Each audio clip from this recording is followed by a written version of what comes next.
The Vorthak Military Academy floated in the void like a titanium middle finger pointed at the universe, its angular spires and weapon arrays screaming, "We're very important and definitely compensating for something." For 3 centuries, it had churned out the galaxy's most feared warriors, or at least the most feared graduates who hadn't washed out during the first week's character-building exercises that bore a suspicious resemblance to legalized torture. The Academy prided itself on accepting only the strongest species from across known space. Kralians with their 6 arms and natural armor plating. Vextai whose acidic blood could melt through hull plating. Thermodon giants who could bench press a small moon. And then, in what the admissions committee would later describe as either a clerical error or cosmic joke, humans. Humans. Those delightfully fragile bipeds from the backwater system everyone kept meaning to visit for the novelty factor, but never quite got around to. The galactic consensus on humans was unanimous, charming in their persistence, adorable in their optimism, and about as militarily useful as a chocolate teapot in a supernova. Instructor Zyx'thul had seen it all in his 40 years of breaking cadets into proper warriors. Standing nearly 8 feet tall with 6 muscular arms that could crush durasteel and natural armor that deflected pulse rifle shots, he represented everything the Kralian Empire valued, overwhelming physical superiority backed by an ego the size of a gas giant. His philosophy was elegantly simple. Strength was virtue, weakness was sin, and anything that couldn't bench press its own body weight had no business breathing the same recycled air as proper warriors. Which brought him to his current problem, standing quietly in the back row of this semester's fresh meat. One lone human female, barely reaching his shoulder, looking about as threatening as a houseplant. Raven Kowalski, according to her file. 24 standard years old, which in human terms meant she was practically ancient and should be focusing on things like reproduction and pottery instead of getting herself atomized in combat training. The betting pools had already started. Most cadets gave her 3 days before she cracked under the pressure and requested transfer to some nice, safe administrative position. The optimists figured she might last a week if she hid in the ventilation shafts and survived on emergency rations. Nobody, and Zyx'thul meant absolutely nobody, expected her to make it to graduation. "Welcome to the Vorthak Military Academy," Zyx'thul announced to the assembled cadets, his voice carrying the authority of someone who had personally ended several small wars through creative application of violence. "You are here because your species has deemed you worthy of our training. This was probably a mistake." He began his traditional first-day speech, pacing before the ranks with the casual confidence of a predator among prey. 6 different species stood at attention, each representative of their homeworld's finest. The Zephyrian's crystalline skin caught the harsh overhead lights. The Mordak's tusks gleamed with fresh polish. The human stood there looking, well, human. Disappointingly, aggressively human. "The Academy has a 93% dropout rate," Zyx'thul continued, savoring the way several cadets shifted nervously. "Most quit. Some are carried out. A few are shipped home in containers small enough to fit in overhead luggage compartments. The choice is yours." The human's expression didn't change. She just stood there, alert but calm, like someone waiting for a particularly boring lecture to end. This annoyed Zyx'thul more than he cared to admit. Fear was useful. Fear motivated improvement. What was he supposed to do with someone who looked like she was mentally composing grocery lists? The Academy's training regimen was legendary across 12 systems for its creative interpretation of educational methodology. Day 1 featured combat simulations that routinely hospitalized cadets from species known for their resilience. The obstacle courses were designed by engineers who clearly had unresolved childhood trauma and access to military-grade explosives. The strength training equipment came with medical waivers thicker than most species' military codes. "Your first exercise," Zyx'thul announced with the enthusiasm of someone about to watch a particularly entertaining execution, "will be individual combat assessment. I want to see what passes for fighting ability among this year's candidates." The Zephyrian went first, demonstrating crystalline martial arts that left geometric patterns of light trailing through the air. The Mordak's tusks carved deep gouges in the reinforced training dummy. The Thermodon simply punched straight through 3 layers of armor plating, because subtlety was apparently not a concept they'd encountered on their homeworld. Then came the human's turn. Raven stepped into the assessment circle with the same casual demeanor she'd maintained all morning. No dramatic posturing, no intimidating battle cries, no display of exotic weaponry. She just stood there, hands loose at her sides, looking like someone's harmless younger sister who'd wandered into the wrong building. The combat dummy activated, sensors reading her biometrics and adjusting its difficulty accordingly. Which, given her human physiology, meant it basically set itself to gentle massage mode. The mechanical opponent lurched forward with all the threatening presence of a malfunctioning vacuum cleaner. What happened next would be debated in Academy records for decades. The human moved. Not quickly by Galactic standards, not with any particular technique that registered on advanced combat analysis systems. She simply stepped slightly to the left, let the dummy's attack pass by her face with millimeters to spare, and delivered what could charitably be called a tap to its central processing unit. The dummy exploded. Not metaphorically. Not in the sense that it stopped functioning. It actually exploded, showering the training bay with sparks and mechanical debris. Emergency systems activated. Cleanup crews were summoned. 3 different instructors ran diagnostic checks to determine what had malfunctioned. Equipment failure, Zyx'thul announced after a tense minute of investigation. Clearly a manufacturing defect. These things happen with the lowest bidder contracts. The human just shrugged and rejoined the formation. Several cadets were staring at her with expressions ranging from confusion to suspicion. She ignored them with the practiced ease of someone accustomed to being underestimated. The afternoon strength training session proceeded more predictably. The human struggled with weights that other cadets handled easily, huffed and puffed through exercises that barely registered as warm-ups for properly evolved species, and generally confirmed every prejudice about her homeworld's disappointing physical capabilities. Perhaps, suggested Cadet Zyx'thul, a particularly arrogant Zephyrian whose crystalline features seemed permanently arranged in a sneer, the human would be more comfortable in the Academy's janitorial program. I hear they have excellent benefits and much lower mortality rates. This earned appreciative laughter from several other cadets. The human continued her exercises without comment, though Zyx'thul noticed her grip tighten slightly on the training weights. Good. Maybe she had some fight in her after all. Anger was useful. Anger could be shaped into strength, assuming the raw material wasn't completely hopeless. By the end of the first week, the pattern was established. The human consistently performed just well enough to avoid elimination while never excelling at anything. She navigated the Academy's brutal hazing traditions with quiet persistence. She endured the casual mockery of her classmates with seemingly infinite patience. She absorbed Zyx'thul's increasingly creative insults with the stoic acceptance of someone accustomed to disappointment. This infuriated him beyond rational measure. Zyx'thul had trained thousands of cadets. He understood fear, desperation, anger, and determination. What he didn't understand was whatever the human was doing. She wasn't cowering or breaking down, which would have been satisfying in its own way. She wasn't rising to meet challenges with inspiring determination, which would have been professionally rewarding. She was just existing. Persistently. Like a particularly stubborn stain that refused to respond to standard cleaning procedures. The human concerns me, he confided to Instructor Velva during their weekly review session. She's not responding to traditional motivation techniques. Velva, a Mordak whose tusks had been decorated with the names of enemies he'd personally eliminated, considered this problem with the gravity it deserved. Have you tried increasing the physical challenges? She adapts. Slowly, but she adapts. Psychological pressure. She ignores it. Completely. Perhaps she's simply too stupid to understand she should quit. This was certainly possible. Humans were notorious throughout the galaxy for their tendency to attempt things that any sensible species would recognize as impossible. They'd somehow convinced themselves they could achieve faster-than-light travel, using ships held together with what appeared to be optimism and spare parts. They'd colonized worlds that sane beings wouldn't visit wearing full environmental suits. They'd even managed to achieve political unity, which violated several fundamental laws of sociology.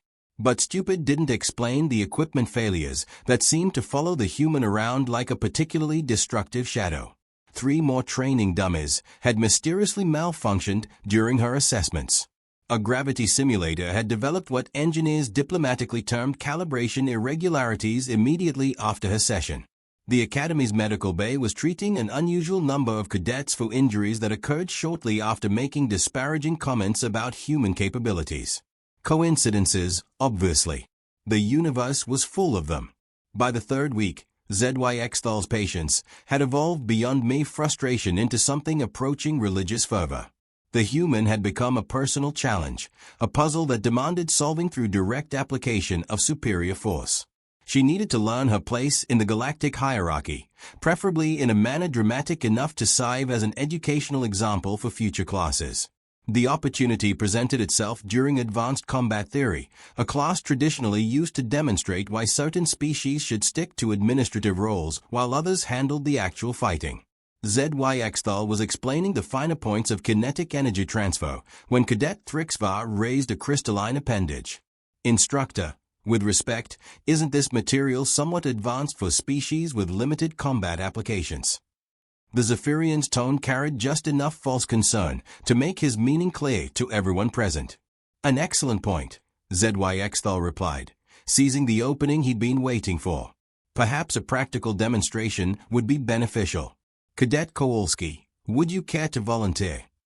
The human looked up from her notes with the same mild expression she'd maintained for weeks. For what, so? A simple sparring exercise. Nothing too challenging. Just basic hand-to-hand combat principles applied in a controlled environment. The other cadets perked up with the unmistakable enthusiasm of spectators anticipating violence. This would be good. This would finally put the human in her proper place and restore the natural order of things. Several cadets discreetly activated recording devices, recognizing a moment of Academy history in the making. I should mention, Zyx'thul added with false magnanimity, that I'll be your opponent. Don't worry. I'll be gentle.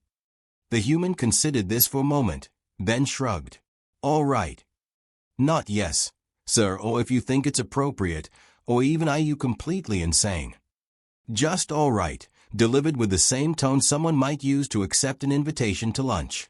This casual acceptance of her impending destruction struck Zyx'thul as either admirably brave or spectacularly stupid. Either way, it would make excellent educational material. The training bay filled rapidly as word spread through the Academy's rumor network. Instructors found excuses to observe the session. Senior cadets abandoned their own classes to witness what promised to be the most entertaining 5 seconds in recent Academy history. Even the Academy's medical staff positioned themselves strategically, though whether this was professional preparedness or morbid curiosity remained unclear. Zyx'thul stripped to combat configuration, revealing the full intimidating scope of Kralian military evolution. 6 arms moved independently, each capable of crushing steel. Natural armor plates provided protection against most small arms fire. Retractable claws could extend from each hand, turning every strike into a potentially lethal encounter. The human simply removed her Academy jacket and rolled up her sleeves like someone preparing for lighthouse work. Last chance to reconsider, Zyx'thul offered magnanimously. There's no shame in acknowledging physical limitations. I'm good, the human replied. The combat circle activated, sensors establishing a safe perimeter and monitoring both participants' vital signs. According to the readouts, Zyx'thul's heart rate indicated focused anticipation. The human's biometrics suggested she was mildly bored. Begin when ready, announced the automated system. Zyx'thul launched himself forward with calculated brutality, intending to end this embarrassing display quickly. 6 arms moved in perfect coordination, executing a traditional Kralian submission hold that would immobilize his opponent without causing permanent damage. It was a textbook maneuver, refined over centuries of warfare and tested against dozens of species. The human stepped into his attack. Not away from it, not around it, but directly into the path of 6 incoming fists with what appeared to be either supreme confidence or a complete breakdown of survival instincts. Her right hand came up in a simple, straight punch that ignored every principle of defensive combat Zyx'thul had ever learned. Time, as it often does during moments of cosmic significance, decided to slow down and pay attention. The human's fist connected with Zyx'thul's, sent a mass approximately 3 inches below his primary heart. The impact generated a sound like a small moon colliding with a planet. Every sensor in the training bay registered readings that violated several laws of physics. The Kralian instructor, all 8 feet and 400 pounds of him, lifted off the ground and traveled backwards through the air with a graceful trajectory of a catapult projectile. He hit the far wall with enough force to leave a Zyx'thul-shaped impression in the reinforced duroplast. Then he slid down said wall and collapsed in a heap of unconscious Kralian, his natural armor plates making tiny tinkling sounds as they settled into new configurations. The training bay fell silent except for the gentle hum of environmental systems and the soft wheeze of Zyx'thul's unconscious breathing. 4 to 7 pairs of eyes stared at the human, who was calmly rolling her sleeves back down like nothing particularly noteworthy had occurred. "Is he going to be okay?" she asked the stunned medical team. Senior Medical Officer Zyx'thul, whose species had evolved specifically to treat combat injuries, ran a shaking scanner over the unconscious instructor. Severe concussion. 3 cracked ribs. Possible internal bleeding. He'll live, but is going to be very, very sore when he wakes up. "Good," the human said. "I was holding back." This statement generated what could only be described as collective psychological trauma among the assembled observers. The human had been holding back. The casual destruction of their most feared combat instructor represented restraint on her part. "Perhaps," suggested Instructor Veldar in a voice that sounded like someone trying to negotiate with a particularly dangerous natural disaster, "we should discuss your background, Cadet Kowalski." "Nothing special," she replied.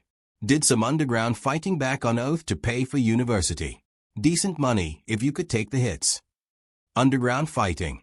The phrase hung in the air like a particularly ominous prophecy.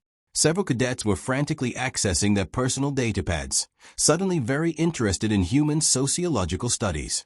What they discovered would have been amusing under different circumstances.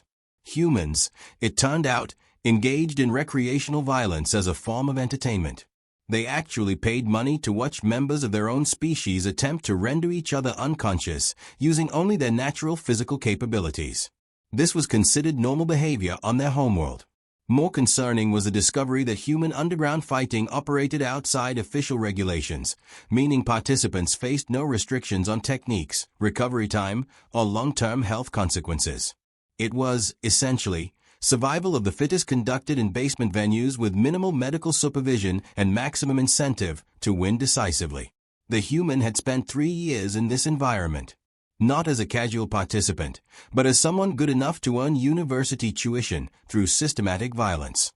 "How many fights did you win?" asked Cadet Mordun, a Thermidon whose own people respected strength above all other virtues. "Most of them," the human replied modestly.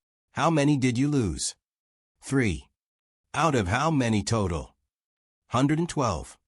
The mathematics of this revelation settled over the assembly like a particularly heavy blanket. The human had achieved a victory rate that would be impressive for a professional military unit, let alone an individual engaged in recreational combat. "The 3 you lost," Veldar inquired carefully. "What happened?" "Got cocky. Learned better." Zyx'thul chose this moment to regain consciousness, groaning like a tectonic plate settling into a new position. His 6 arms moved independently as he attempted to determine which parts of his body were still functioning properly. "What happened?" he mumbled through what sounded like a mouthful of broken glass. "You got punched," Instructor Veldar explained helpfully. "By what?" "A siege engine." "The human." Zyx'thul's eyes focused on the subject of discussion with the gradual comprehension of someone whose worldview had just been thoroughly reorganized by kinetic energy. The human was sitting quietly in the corner, reading what appeared to be a technical manual on starship maintenance.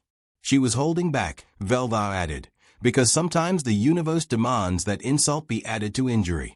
The Kralian instructor attempted to sit up, reconsidered this ambitious goal, and settled for remaining conscious. "I may have underestimated human capabilities." "We all did," admitted Cadet Zyx'thul, whose crystalline features now carried an expression of profound respect mixed with healthy faith. The human looked up from her manual. "You okay, sir? I can get the medic if you need anything." "I'm fine," Zyx'thul lied with the dignity befitting someone who had just been physically educated by a species he'd previously considered ornamental. "Good. When you're feeling better," Maybe you could show me some of those Kralian combat techniques. I've never seen six-arm coordination like that.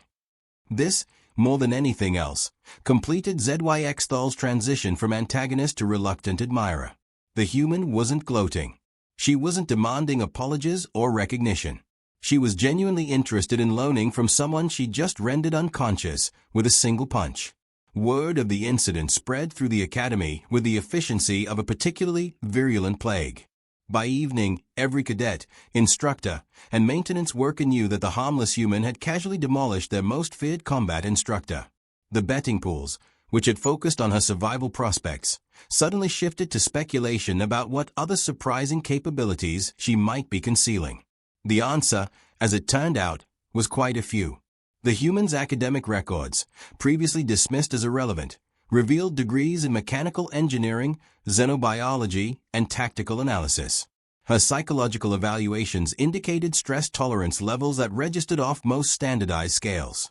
Most interesting of all, her species apparently possessed something called adrenaline response, which allowed them to temporarily exceed their normal physical limitations during crisis situations. It's a survival mechanism, she explained to a gathering of fascinated instructors. When we're threatened, our bodies basically become temporarily better at violence. How much better? Asked Velva. Depends. I've seen people lift ground vehicles off injured friends, survive impacts that should have been fatal, fight through injuries that would incapacitate most rational beings. The implications of this were staggering. Humans weren't just surprisingly durable, they were equipped with biological systems designed to exceed their apparent limitations precisely when such capabilities would be most useful. Your species has built-in emergency overrides for physical performance. Zyx'thul asked from his medical bay bed. Pretty much. Plus we're really good at ignoring pain when we need to. How good? Well, there was this guy who got his arm caught in industrial machinery, cut it off himself with a pocket knife, sealed the wound with a hot piece of metal, and walked 3 miles for medical attention. The assembled instructors absorbed this information with the growing realization that they had been categorically wrong about humans. Not just slightly wrong, or wrong in interesting ways, but completely, fundamentally wrong about everything. Why didn't your species mention these capabilities in their academy application? Demanded Administrator Crixton, who had just arrived to investigate reports of unusual training bay damage. Nobody asked, the human replied reasonably. Besides, we figured you already knew. Most civilized species have emergency physical response systems, right? The silence that followed this question was profound and telling. Most civilized species had evolved beyond the need for emergency physical responses. They used technology, teamwork, and rational planning to avoid situations where individual combat prowess mattered. They had progressed beyond their violent evolutionary origins. Humans, apparently, had not. Your people still engage in regular physical conflict? Crixton asked. Some do. It's considered healthy exercise. Builds character. You consider violence recreational. Only consensual violence between willing participants under controlled conditions with appropriate medical supervision, the human clarified, as if this made it perfectly reasonable. The Academy's administration spent the next several hours revising their understanding of human civilization.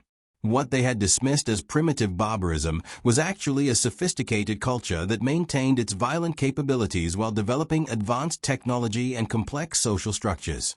Humans had somehow managed to remain dangerous while becoming civilized, retaining their predator instincts while building starships. They were not, it turned out, a species that had evolved beyond warfare. They were a species that had industrialized it. The remainder of the semester proceeded with notable adjustments to Academy policy. Combat training exercises were recalibrated to account for human physiological capabilities. Several xenobiology courses added emergency modules on human stress response systems. The Academy's medical staff completed intensive training in human injury treatment, though they secretly hoped they would never need to use it.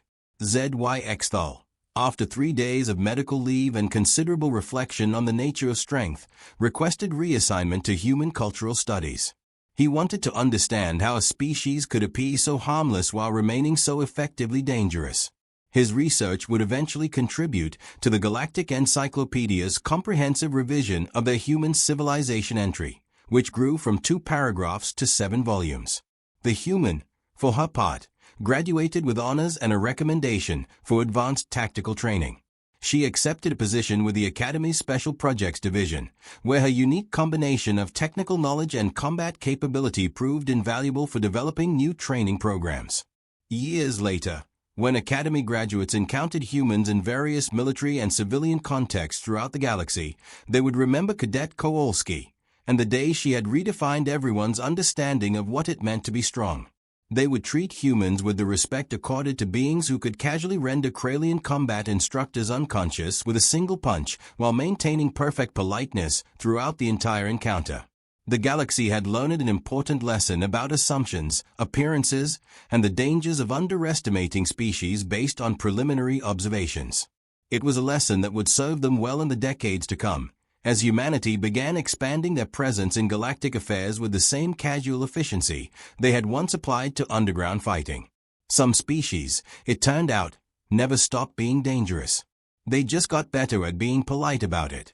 And somewhere in the Academy's archives, a recording of that single devastating punch served as a permanent reminder that strength comes in many forms, not all of which are immediately apparent to casual observation.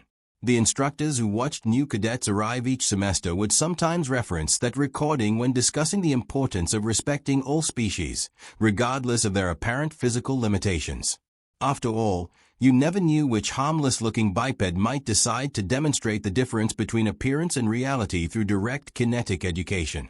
The universe, as usual, had maintained its sense of irony intact.